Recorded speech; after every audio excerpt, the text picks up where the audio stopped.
Page 36, Lilac Time Serenade. It's a very famous melody by Schubert. It's actually supposed to be a vocal solo. There's been numerous piano solo arrangements of it. It's really nice. Franz Liszt wrote a nice piano solo arrangement, which I uploaded on my other channel. I'll try and remember to put a link in the description. But there's a number of professionals who play it far better than I do. To go listen to them. This is just a really beautiful piece. I have a few things I'd like to talk about here. I'm going to start with the right hand.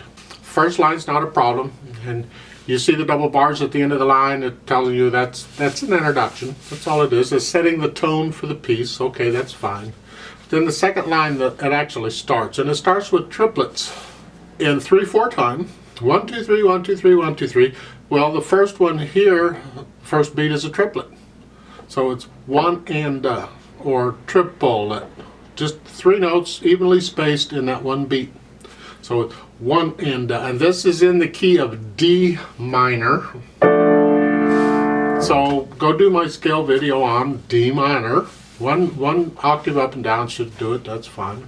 In the first measure of the second line there, it's triplet. 1 and 2 and. Now here you got to be able to go from triplet or triple to duple, or from 3 to 2 and back and forth. 1 and 2 and 3 and 1 and 2 and. You got to be able to switch real quick because it's all over this piece. And the triplet isn't always on the first beat. It could be on any beat. So just be aware the counting is, so it may take some practice. But if this is good training here, you get this down, you're way ahead of the curve. So again, start of the second line, it's 1 and 2 and 3 and 1 and 2 and 3 and 1 and 2 and 3 and 1 and. See how it just and that's just rhythm wise, that's it. Get this part down, and as long as you can count the triplets, you've got it. Now I want to point out some fingering things. On page 36 in the second line, in the third measure, you've been here in this position so far, so you're going to play the A with second finger, and then the first G with thumb, and then they're telling you third finger for the G with the triplet. Good fingering, just go from thumb to third. Learn to do this without looking, because this is an important move. Here, you don't really have to go back and forth like I'm doing, because you can scrunch the hand up and put the third finger over and just release the thumb and play the third finger. Same with the thumb. I can keep my hand right there. Third line down, at the beginning, you're up here. This is a 2-5. I like that. Not 1-5, 2-5. This keeps the thumb out here, otherwise you got to move your hand up here. So 2-5, and if you can, bring out the A. That's what we want to hear.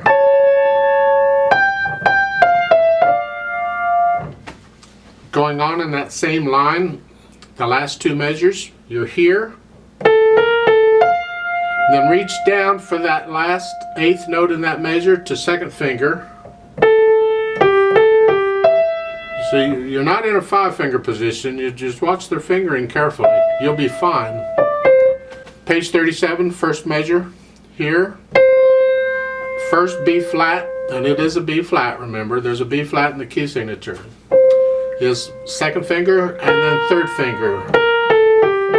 So this move again is an important one, and you need to do that or be able to do that eventually without looking. Develop a feel for that. Second line, first measure's okay, you're here. Lift up between the phrases. Next measure, 3 1 2. There's other fingerings, but we'll just go with this one.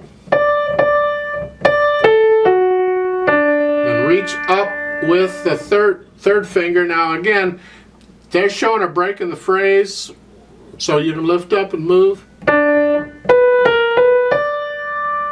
And then scrunch up a little bit to put the second finger on that B. The reason for that is it puts you in position for the next line. Next line is up here. Now reach down to C sharp with the second finger. You could use thumb, but again, then we're moving our hand up here, and let's keep the hand out here. Going on, third measure, the third line, you're here. Now they're saying for the eighth notes a 5-3. That puts the thumb up here. We don't have to do that. In fact, I prefer for the eighth notes do a 5-4, and then you can do a 2-3 on the F sharp A if you want. You can still do a 1-3 if you want to, but it's just, I have a tendency when two notes like those eighth notes are a third apart, and we talked about intervals, I don't remember. I tend to use the fourth finger. And then for the repeated A's, I do a 3-3-4. And then in the next measure, it's a 4-5. That puts me in position for what's coming. So let's talk about those last two measures again. I'm playing the dotted quarter note with 2-3. And then I have 3 eighth notes there. I'm going to do a 3-3-4. And then on the next measure for the dotted quarter note, I'm doing a 4-5. And then you could reach down with second finger for the C sharp if you didn't want to put the thumb on it. But you can also, if your hand will allow it, you can use thumb on the C sharp. So either one works. If you use second finger on the C sharp, then you're going to do a 3-5 and then a 1-3 in the next line. Last line. Same fingering, second measure. It's a B natural this time. And then the eighth notes is a 5-4, a 2-3, and then 3-3-4 for the eighth notes. And then in the next measure, it's a 4-5. And then again for these eighth notes, it's either a 2-3-5 or a 1-2-4. It's up to you. Like so, that's the right hand. Left hand just has these chords. Start with the second line. It's here. Remember, we're in D minor. That is a D minor chord. That is a one chord in the key of D minor. It's a D chord. And it's just a broken.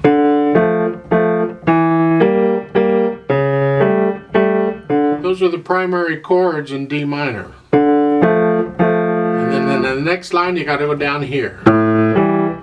You can separate these a little bit. The pedal's going to connect it. And that, for the most part, is the left hand. Let's talk about this pedal. They have you overlapping pedal throughout. They're keeping the pedaling simple. Well, I would like to adjust it slightly and challenge you just a bit.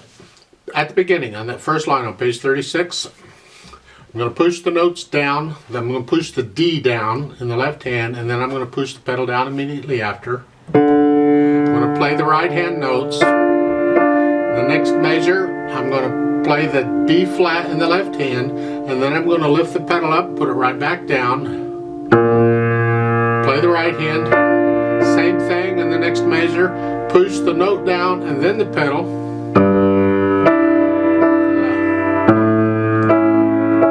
Overlap pedal or a legato pedal, smooth pedaling, whatever you want to call it. It just ensures there's always sound. Till I get to the end of the first line, I'm here. You see the fermata over the double bars? That's a pause over nothing. So you're just going to stop for a moment. And when we do the play with me, it'll be one beat. I'll stop for one beat. And I'm going to lift the pedal and the hands at the end of the measure. So at the end of that first line, it's here. 1, 2, 3, pause, and then we go on. So the pedal's going to come up with the hands. They don't indicate that there, but that's what I'm suggesting you do. If they wanted you to hang on to the sound here, they'd have put the fermata over the quarter note. That means hang on to the quarter note. When they put it over a bar line, it means stop at the bar line. In between the measures, just stop for a moment. There are other ways of indicating a pause or a hold here, but right now we're using a fermata. That's what you've been introduced to. And going on, in the next line, the pedal is up at this point. So I'm going to play the notes first and then push the pedal down. And in the next beat, when I play this, I'm going to play the notes and then lift the pedal up and put it back down. So the first measure of the second line. And it's legato pedal. So you play the note, and then you lift the pedal up and put it back down.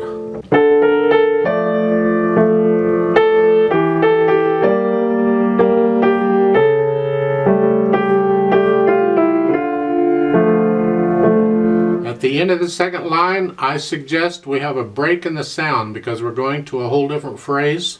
And so I'm going to lift the pedal up with the hands. So at that last measure, the second line is here. All comes up together. And then in the next line, the next measure, first measure, the third line, yum. I'm going to play the notes first and then push the pedal down. I just want to break in the sound. So to do the last measure of the second line, going into the first measure of the third line, it's this way.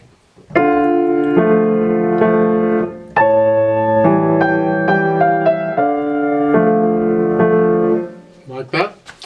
Well, that break in the sound, I would like to do it again between the second and third measure of the last line, because the third measure starts the piece, the melody again. It's a little different, but the point is, so I want to break in the sound. It's again a new phrase. So to do the last line on page 36, it's this way.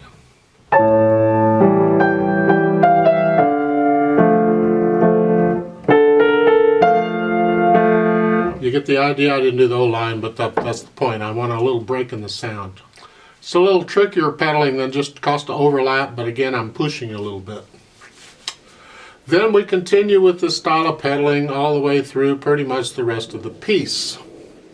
Now, I would suggest on page 37, between the first and second lines, again, lift the pedal up so we get a little silence. So the last measure of the first line is here. And then before you go to the next line, lift the pedal up with hands so we get a little silence.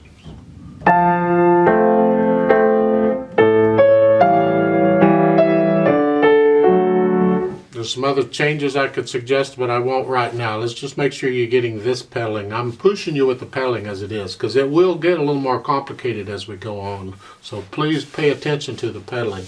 Try and be exact with it. Don't get sloppy with it already. Then on line 3, between the second and third measure, again, I want to lift the pedal with the hand so I get a little silence before the third measure. So to do that third line on page 37, at least the first few measures of it, it would be this way.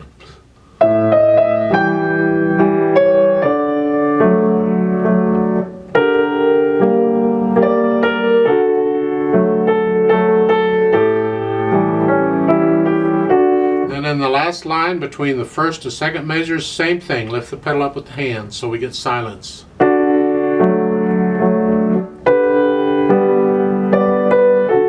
All the way to the you're fine. At the end, the last measure, the hands and the pedal all come up at the same time after 3 counts. And that's the pedal. Now, a bit about dynamics. This, for the most part, is a gentle piece. It has a couple loud parts in it, but it's gentle. So at the beginning, this first line, this introduction, is soft. It's setting the mood for the piece.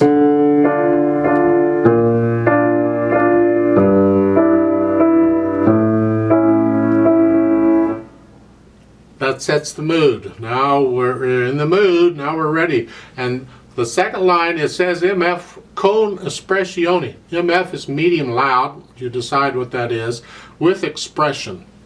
Okay, so it's like.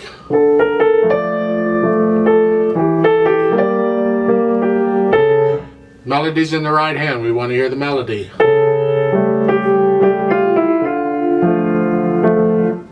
Third line, this is like an echo. That's why it's soft, so keep it down. The left hand has to be super down.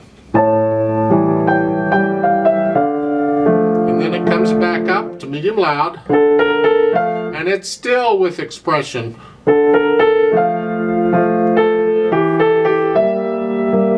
And then when you get to the top of page 37, the last two measures of the first line is soft. This is again like an echo. So the first line of 37.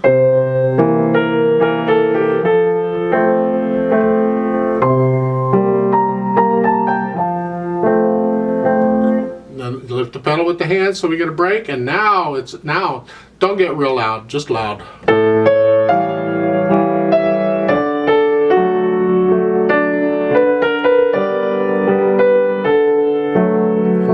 Line, it's an echo. It's got to be soft. And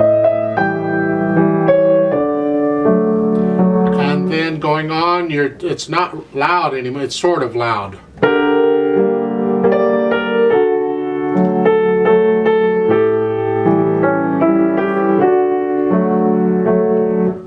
Keep going basically at this pitch, or this loudness all the way through.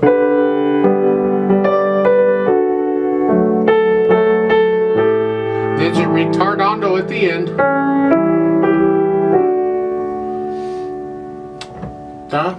No fermata at the end. It's 3 counts and you're off. And that's that. You do that. When we do the play with me, I'm just going to play them because I want you to hear all the notes. But you can do this. Yes, this is a really beautiful piece. I recommend this is something you can play for people. Now at the beginning of this, it says larghetto. Larghetto is slow. You can go look up how slow. It's up to you. You'll find recordings of this, and different people will play it at different speeds. Some people will play it more of a moderato speed, way too fast in my opinion. Other people will play it nice and slow. It's a serenade. It's like a love piece. It's just gentle. Something you can fall asleep to, more or less. Right hand's here. Left hand's here. Foot's on the pedal. 1, ready, go.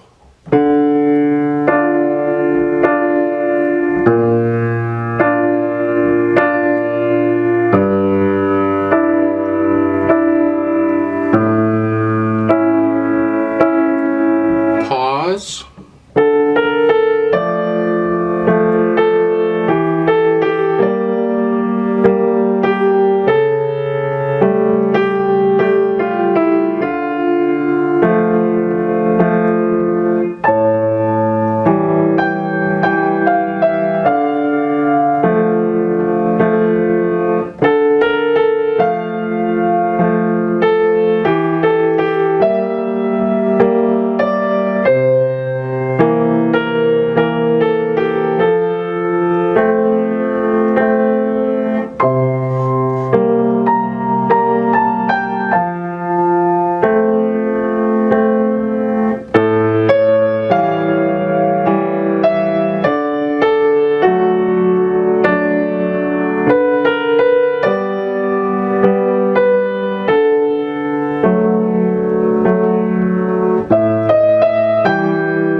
Off.